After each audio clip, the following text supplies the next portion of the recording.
the problem solver. Yeah. All right, let me ask about this issue, because this was giant this week, which is the Stop Online Piracy Act, which Yes.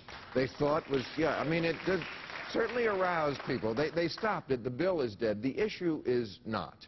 And, you know, when I first read about it, I was like, oh, good, they stopped this. And then I thought, you know what?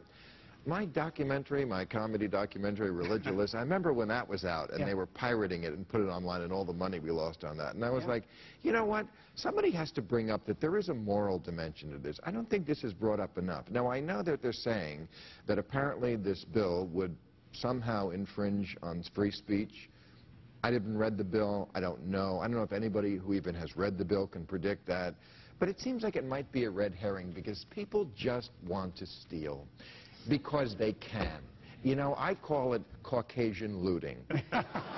And just because you're sitting at your computer in your pajama bottoms doesn't mean you're not stealing. He's wrong. 80% of the piracy in the world on these matters happens in China, by the way. Well, it does. Okay, but we're not Chinese. I know. But this bill managed the Internet. It took the most creative part of our economic world, the Internet, and all the related media to that, and tried to manage it from Washington, D.C. Right. It's a mistake. We have options in our justice system to do it. Now, Bill, it takes money, it takes effort, it takes attorneys. You have to really get serious about it. And it takes a little, and it takes a little cooperation from the people who are participating in the stealing. That's not what we're getting. I remember when I went through this, you know, when it was like, well, we took that one down, and then 10 minutes later, another one would pop up. I mean, it's almost impossible to get all. Let's say where I work at, the Daily Caller.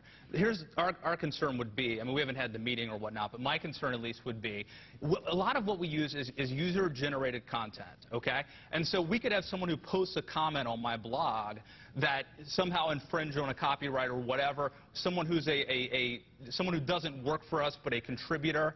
If, according to my understanding of this law, is that if someone complains to the government about this, they would act first and ask questions later. So they would shut down the Daily Caller, which would destroy us financially. The other problem is the chilling effect this would have on venture capitalists who want to invest in the next Facebook, right? So if I'm a donor, if I'm an investor who wants to get involved, I'm going to be like, hey, guys, I don't know that I want to be involved. The two guys in a garage somewhere right now who are building the next Facebook, this could destroy them. They need to deal with this, I think, with a scalpel and not with an axe. Clearly, the issue of piracy is a big deal. But I would say, just as a separate matter, you have to admire the unbelievable effort of everyday people to actually impact democracy.